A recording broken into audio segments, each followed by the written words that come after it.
देखिए question number 5 है और पेपर का कोड जरूर देख लेना 346FY है, ठीक है। ये क्वेश्चन क्या है कि इसमें ये बताया जा रहा है कि हमारे पास एक प्रिज्म है, प्रिज्म का एंगल कितना है 90 डिग्री है, इस पे एक लाइट इंसिडेंट होती है, वो लाइट जो इंसिडेंट होती है वो नॉर्मल के साथ 45 डिग्री बना रही, यानी 45 डिग्री में ये किरण आपतित होती है, ठीक है। अब आपसे ये पूछ रहा है कि इस प्रिज्म का अपवर्तनांक क्या होगा। इसके अलावा ये दिया गया है कि ये जो लाइन है, जो आपतित किरण है, ये बाद में जो AC सरफेस है इसके साथ स्पर्श करते हुए चली जाती है, ग्रेजिंग करती है। इंग्लिश में ग्रेजिंग कहते हैं, हिंदी में इसको इसी लाइन के साथ चली जाना। जो लाइन आगे बढ़ाएंगे इसी के साथ चली जाएगी, है ना। इसी के साथ जाने का मतलब ये होता है कि वो नॉर्मल के साथ 90 डिग्री बनाएगा, क्योंकि नॉर्मल हम किस में खींचते हैं, AC पे खींचते हैं। जब ये लाइन जो है इसी के साथ पैरेलल है तो ये जो एंगल होगा कितना होगा, 90 डिग्री होगा। समझ गए ना, क्यों 90 डिग्री हुआ, क्योंकि ये ग्रेजिंग कर रही है या स्पर्श ये ऐसे चली जा रही है, तो ये जो एंगल हो जाएगा ये 90 डिग्री हो जाएगा, ठीक है। ये हमारा अभिलंब होता है, क्या होता है, अभिलंब। तो ये एंगल जो है ये मेरा I2 भी कहा जाता है, इसको E एंगल भी कहा जाता है, इमर्जेंट एंगल कहते हैं, या इसको हम क्या कहते हैं, I2 कहते हैं। ये 90 डिग्री है, या इसी को हम लोग क्या कहते हैं, E कहते हैं, इमर्जेंट एंगल, है ना। अब यहाँ पे क्या है, यहाँ पे हमसे पूछा गया है कि इस प्रिज्म का अपवर्तनांक कितना होगा, रिफ्लेक्टिव इंडेक्स कितना होगा, ठीक है।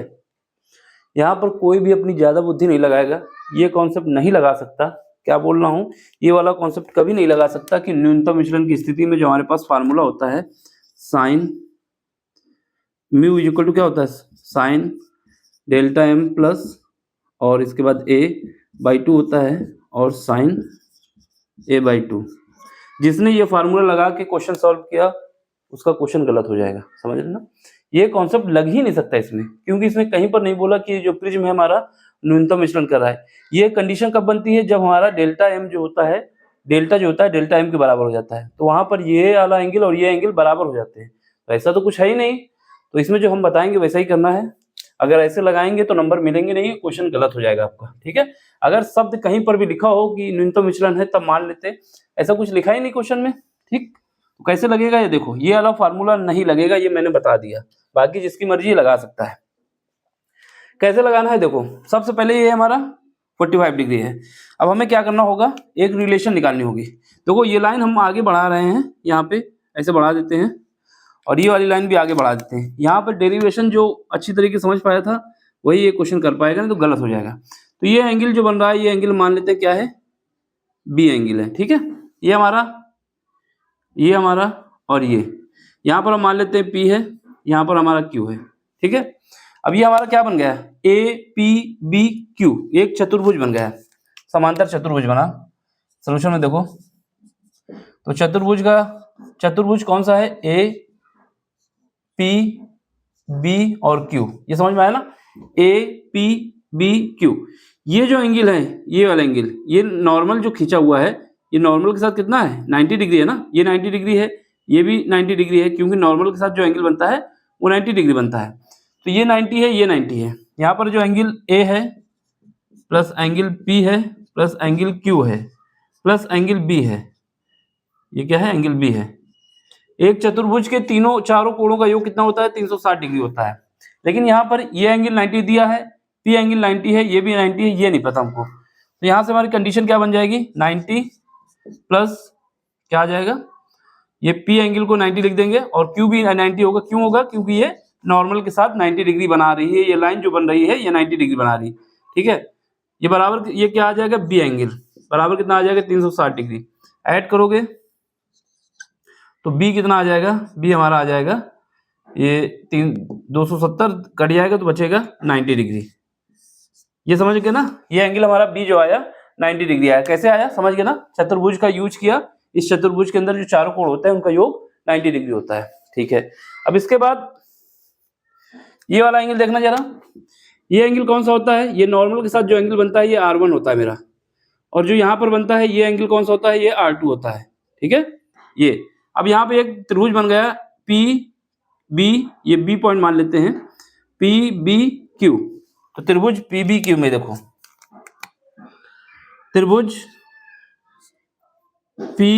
बी क्यू, ठीक है, पी बी क्यू। त्रिभुज के तीनों कोणों का योग कितना होता है?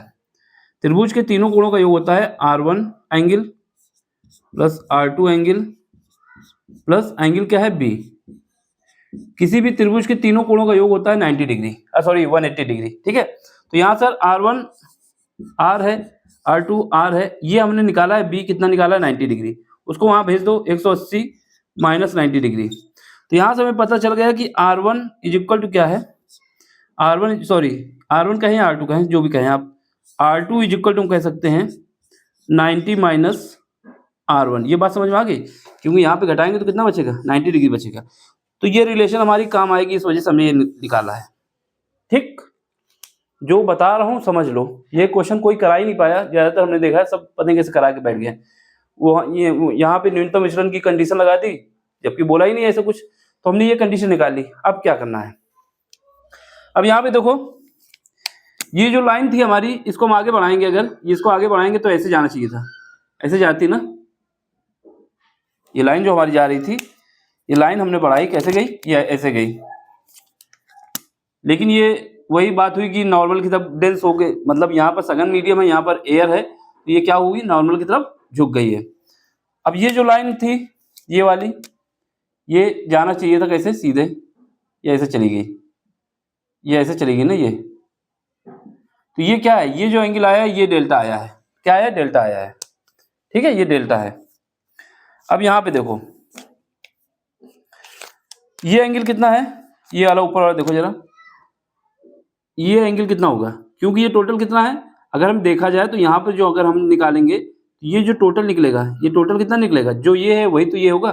तो 45 में अगर R1 घटा दो 45 में माइनस R1, तो ये वाला एंगल निकल आएगा, ठीक, निकल आया ना।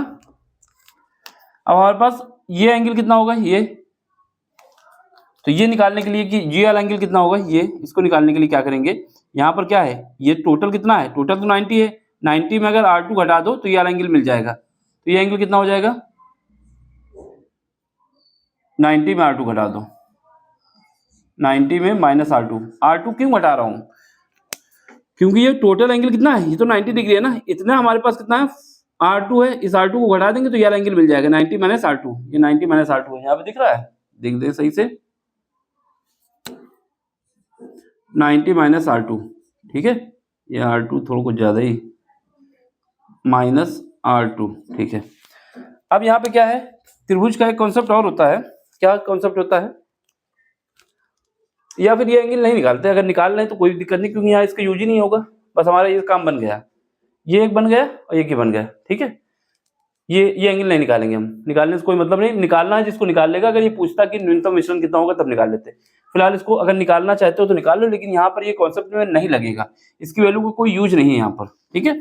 अगर आपको निकालना है तो जैसे क्वेश्चन पूछ लेता है इन बाई चांस, तो निकाल लेना, हम निकाल देते हैं आपके लिए कि कंफ्यूजन ना हो किसी को। डेल्टा कितना आएगा, डेल्टा इज इक्वल टू आएगा ये दो, क्योंकि किसी त्रिभुज अगर कोई हमारा बनता है उसके बाह्य, ये कौन सा है, बाह्य एंगल है, इन दोनों एंगल के योग के बराबर होगा, तो यहाँ से क्या आएगा 45 डिग्री माइनस R1, और ये कितना आ जाएगा प्लस यहाँ पर कितना है 90 माइनस R2, ठीक है। तो यहाँ से डेल्टा इज इक्वल टू कितना आ जाएगा, यहाँ से दोनों को ऐड करोगे 135, ठीक, और माइनस के साथ R1 प्लस R2, ठीक है। अब यहाँ से डेल्टा इज इक्वल टू हमारे पास R1 प्लस R2 कितना है, R1 प्लस R2 90 डिग्री है, तो यहाँ 35, यहाँ से R1 प्लस R2 भी तो निकाला जा सकता है, R1 प्लस R2 कितना आएगा 90 डिग्री आएगा यहाँ से, तो उसको यहाँ पे रख दें, माइनस का 90 डिग्री, ये प्लस का है ना, तो यहाँ पे कितना बचेगा 45 डिग्री। फिलहाल ये आपसे पूछा नहीं गया है, ये हमने निकाल दिया है, ये एक्स्ट्रा वर्क हो गया, कोई मतलब नहीं था इसको निकालने का। अगर ये क्वेश्चन पूछता कि आपको कितना विचलन होगा, कितना डेविएशन होगा, तो आप ये निकाल देते, तो ये आंसर हो जाता, ठीक है। मैं बार बार कह रहा हूँ, इसमें ये नहीं पूछा गया, लेकिन हमने निकाल दिया तो निकाल दिया। इसका निकालना होता अगर पूछता क्वेश्चन में तो ऐसे निकालेंगे, ये दो एंगल जो होंगे, ये एंगल और ये एंगल, ये हमारे ये एंगल जो डेल्टा है ये क्या बन रहा है, बाह्य एंगल, तो इन दोनों एंगल के सम के बराबर होता है। कोई भी ट्रायंगल अगर हमारे पास बनता है, ये देख लो, ऐसे हमारे पास ट्रायंगल बना हुआ है, ठीक है, तो ये हमारा बाह्य एंगल होता है, ये एंगल और ये एंगल, इन दोनों एंगल का सम होता है ये वाला, तो वही कॉन्सेप्ट यहाँ पे लगा है, ठीक है। फिलहाल इसमें पूछा नहीं है तो हम इसको बताने की जरूरत नहीं है, लेकिन हमने बना दिया तो ठीक है। अब देखो, अब हमें क्या निकालना है, निकालना क्या है, अपवर्तनांक निकालना है। कैसे निकालोगे, सबसे पहले क्या करोगे, ए बी पृष्ठ पे एक बार स्नेल नियम लगाओगे, फिर ए सी पृष्ठ पे एक बार स्नेल नियम लगाओगे, फिर उसमें कंडीशन बनेगी, फिर उसका यूज करोगे। तो सबसे पहले हम क्या करते हैं, यहाँ पे कहीं बनेगा, इधर देख लो, यहाँ रिंग लाइट आ जाएगी। चलो, ए बी पृष्ठ पे, ए बी पृष्ठ पर या ए बी प्लेन पे पृष्ठ पर स्नेल नियम, स्नेल नियम, स्नेल नियम तो पता ही है सबको, ठीक। क्या है स्नेल नियम, ये कहता है कि यहाँ तक हो, यहाँ पे लिखो, स्नेल नियम क्या कहता है, n1 sign i1 equal to n2 sign क्या होता है r1, ये हमारे पास होता है, ये हम लोग यूज करते हैं। तो रिंग लाइट है तो कोई दिक्कत नहीं। यहाँ पे देखो, अब हमारे पास क्या है, यहाँ पर बाहर क्या है, वायु है, वायु का अपवर्तनांक n बराबर n1 बराबर 1 होता है, अंदर का हम मान लिए है म्यू है, ठीक है, या फिर n मान ले, जो भी मानना है, तो n मान ले तो ज़्यादा सही रहेगा, म्यू ये n मान लेते हैं, ठीक। चलो, अब स्नेल नियम लगाओगे, यहाँ पर स्नेल नियम जब लगाओगे तो यहाँ पे देखो n1 की वैल्यू कितनी हो जाएगी, क्योंकि इस पृष्ठ पे लगा रहा हूँ ए बी पे, तो यहाँ n1 कितना हो जाएगा, 1 हो जाएगा, ठीक है। तो ये 1 लिख देंगे। साइन, ये एंगल कितना दिया हुआ है, 45 डिग्री, तो हम लिख देंगे 45 डिग्री इज इक्वल टू, वहाँ तक दिखेगा भी नहीं, थोड़ा नीचे लाए इधर, यहाँ 1, ठीक है, साइन 45 डिग्री, ठीक है, इज इक्वल टू, अब ये क्या है, इस पृष्ठ पे आ गए, तो यहाँ पे क्या होता है n2, यहाँ का अपवर्तनांक कितना है, n है, और यहाँ पे कितना है, साइन r1 है, ये एंगल कितना है, r1 है। तो यहाँ से एक रिलेशन बना लो, क्या बना लेते हैं, n sine r1 is equal to कितना आ जाएगा, 1/√2। ये बात समझ में आ गई, साइन 45 की वैल्यू जो होती है √2 होती है। तो ये इक्वेशन नंबर 1 बन गई। इक्वेशन नंबर हम क्या मान लेते हैं, क्योंकि यहाँ पे कुछ मानना पड़ेगा, ये इक्वेशन नंबर हमारी 1 मान लो, ये हमारी 2 मान लो, इसको पूछा नहीं तो कोई मानेंगे नहीं, इक्वेशन नंबर 3 मान लेते हैं, ठीक है। एक प्रश्न हमने लगाया, अब दूसरे प्रश्न लगाओ, पृष्ठ या प्लेन एसी, पृष्ठ एसी पर स्नेल नियम, अब इस पे लगाएंगे, ये पृष्ठ हमारा एसी है, यहाँ पर देखो I2 कितना है, 90 डिग्री, यहाँ का R1 ये है, तो यहाँ लगाओगे तो यहाँ पर N1 क्या हो जाएगा, इस बार इस पृष्ठ के लिए N1 ये हो जाएगा, तो यहाँ पर क्या होगा, n साइन ये कितना है, R2 sorry, sine R2 is equal to, यहाँ पर कितना है, यहाँ एयर है, एयर की वजह से 1 अपवर्तनांक हो जाएगा, इस पृष्ठ के लिए तो एयर हो जाएगी ना, ये n1 ये हो जाएगा, n2 यहाँ पे हो जाएगा, ये कितना हो जाएगा, साइन 90 डिग्री, ठीक है। यहाँ पे समझ में आ गया। तो यहाँ से हमारे पास क्या निकल के आएगा, यहाँ से हमारे पास एक रिलेशन और निकल आएगी कि यहाँ पर हमारे पास n sine R2 is equal to 1 आ जाएगा। ये इक्वेशन नंबर 4 हो गई। कौन सी हो गई, इक्वेशन नंबर 4। ये बात समझ में आ गई, n साइन R2, साइन 90 की वैल्यू 1 होती है, उसको रख दिया, और n sine R2 is equal to 1 आ गया, ठीक है। अब सुनो, यहाँ पर R2 की वैल्यू कितनी रख सकते हो, R2 की वैल्यू ये लिख सकते हो 90 माइनस R1, इसका समीकरण 1 से यूज करो, समीकरण 1 में 1 से 1 है 2 है, समीकरण 1 2 से, इससे यहाँ पे वैल्यू पुट करना है, तो यहाँ क्या आ जाएगा, यहाँ n तो रहेगा ही साइन 90 माइनस R1, हमने क्या किया है, R2 की जगह ये वैल्यू पुट कर दी है, बराबर क्या आ जाएगा, 1 आ जाएगा। अब साइन 90 माइनस थीटा होता है कॉस थीटा, तो यहाँ से n cos theta sorry cos r, क्योंकि क्या है R1 है, cos R1 is equal to क्या आ जाएगा, 1 आ जाएगा। ये इक्वेशन नंबर हमारी बन गई 6, बना लो, ना बनाना हो तो ना बनाना। अब इसको और इसको डिवाइड कर दो, इन दोनों को डिवाइड कर दो, डिवाइड करने से क्या होगा, यहाँ से tan R1 आ जाएगा, तो करो, चलो, तो इसको हम ऐसे कर लेना जिससे जगह भी बन जाए और काम भी हो जाए।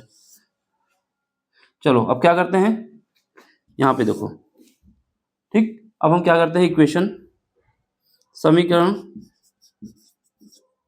1 में डिवीजन करते हैं, समीकरण 2 का, परसेंटेज नहीं, ये डिवीजन के निशान है, समीकरण ये 1 है, कौन सी है, ये समीकरण हमारी कौन सी थी, थर्ड में डिवाइड करते हैं 6 का, ठीक है। जब डिवाइड करोगे क्या आएगा, यहाँ से हमारे पास आ जाएगा n साइन R1, ये आ जाएगा n cos R1, और बराबर क्या आ जाएगा, यहाँ पर तो 1 है तो कोई मतलब नहीं रहेगा, 1/√2 रहेगा। ठीक है, यहाँ से n कट जाएगा तो ये क्या हो जाएगा, sine theta minus cos theta, sine theta divide by cos theta होता है tan थीटा, तो यहाँ से निकल आएगा tan R1, tan R1 कितना आ गया है, 1/√2 आ गया है, तो ये एक कंडीशन बन गई। tan R1 निकाल लिया हमने। अब हमारे पास क्या कॉन्सेप्ट होता है, अब हमारे पास कॉन्सेप्ट होता है, इसको कहीं रफ करें कि यहाँ पे देखो अच्छा हो जाएगा, यहाँ पे tan थीटा जब अगर बन जाए तो ये हम डायग्राम बना सकते हैं ना, यहाँ R1 लिख दें, tan थीटा क्या होता है, लम कितना है 1 है, और ये क्या होता है बेस, ये √2 है। अब हाइपोटेनस निकालना चाहोगे तो क्या करना होगा, इसका स्क्वायर इसका स्क्वायर, तो √2 का स्क्वायर 2 होगा, 1 का स्क्वायर 1 होगा, कितना आ जाएगा 3 अंडर रूट के अंदर, तो ये जो आएगा हाइपोटेनस कितना आ जाएगा, √3 आ जाएगा। अब हमारे पास क्या है, इक्वेशन नंबर 1 पे आओ चाहे इक्वेशन 2 पे आओ, यहाँ से हमें n निकालना है, तो साइन R1 कितना आ जाएगा, इसके बिहाफ पे हमारे पास साइन R1 कितना आ जाएगा, साइन R1 हमारे पास आ जाएगा इस एंगल के हिसाब से क्या होता है, लंब डिवाइड बाई कर्ण, लंब कितना है 1 है, कर्ण कितना है √3 है। अब ये वाली वैल्यू उठा के हमें पुट कर देनी कहाँ पे, इक्वेशन नंबर 3 पे। ठीक है, तो इक्वेशन 3 पे कहाँ पे दिखा दें, यहाँ पे जगह तो कम पड़ गई बहुत, यहाँ पे देख लो यहाँ पे दिखा रहा हूँ मैं। ठीक, अब स्क्रीनशॉट लेने में दिक्कत आ जाएगा क्योंकि मैंने अलग अलग कर दिया ना। देखो समीकरण कौन सा समीकरण, 3 में साइन R1 की वैल्यू कितनी है 1/√3 रखने पर, अब इसको रखो यहाँ पे, समीकरण 3 में रखोगे यहाँ पे लाओ, तो यहाँ से क्या आएगा, हमें निकालना क्या है n, साइन R1 की वैल्यू 1/√3 इज इक्वल टू क्या है 1/√2 है, n इसको क्रॉस मल्टीप्लिकेशन कर दो तो n की वैल्यू कितनी आ जाएगी √3/2, ये इसका आंसर है। ठीक है, ये इसका आंसर है, देख लो समझ लो, स्क्रीनशॉट लेने वाले याद रखना ये आंसर है, क्योंकि थोड़ा आगे पीछे क्रम हो गया है, सही क्रम में नहीं हो पाया। ठीक है, देखो इंपॉर्टेंट बात ये है कि क्वेश्चन आपको दिख रहा होगा बहुत लंबा खींच गए, लेकिन सारे कॉन्सेप्ट बता दिए हमने इसमें ना। ठीक, तो सबसे पहले जिस बच्चे ने यहाँ पर न्यूनतम कंडीशन को यूज करके क्वेश्चन किया उसका क्वेश्चन गलत है, 0 नंबर मिलेंगे, क्योंकि कहीं पर भी ये नहीं बोला कि न्यूनतम विचलन की कंडीशन। ठीक है, दूसरी बात, अगर ये पार्ट एक्स्ट्रा है इसको नहीं करने की जरूरत, क्योंकि इसमें पूछा नहीं है, फिर भी अगर पूछता है तो ये बता दिए कैसे निकलेगा। ठीक है, ये इंपॉर्टेंट क्वेश्चन है, ज्यादातर बच्चे सब गलत करे हुए हैं, क्योंकि इन्होंने सबने कंडीशन लगा दी है कि sine mu is equal to sine delta M by A, delta M plus a/2 divide by sine a/2, ये जो न्यूनतम विचलन की कंडीशन होती है उसको लगा के पेल दिए हैं सबने, तो ये सब गलत हो गया है, मतलब करना नहीं चाहिए था सर, जिसने भी किया है वो गलत है, क्योंकि इसको करना ऐसे ही है, इसका आंसर भी यही है, क्या है √3/2। देख लो कहीं पर भी डाउट हो तो पूछ सकते हैं, क्वेश्चन लंबा हुआ है पेपर हम समझ रहे हैं, लेकिन करना तो ऐसा ही है ना, तो एक बार समझ में आ जाएगा तो नया क्वेश्चन हो जाएगा आसानी से, नहीं समझ में आएगा तो फिर। अब आपको समझ में आया तो लाइक शेयर सब्सक्राइब जरूर करना, ये उम्मीद करता हूँ। ठीक है, बाकी मिलते हैं अगले लेक्चर में। कोई भी क्वेश्चन नहीं समझ में आ रहा तो आपको टेलीग्राम लिंक दिया गया है, उसमें भेजिए क्वेश्चन, हम उसका सोल्यूशन कराएंगे। Thank you for watching.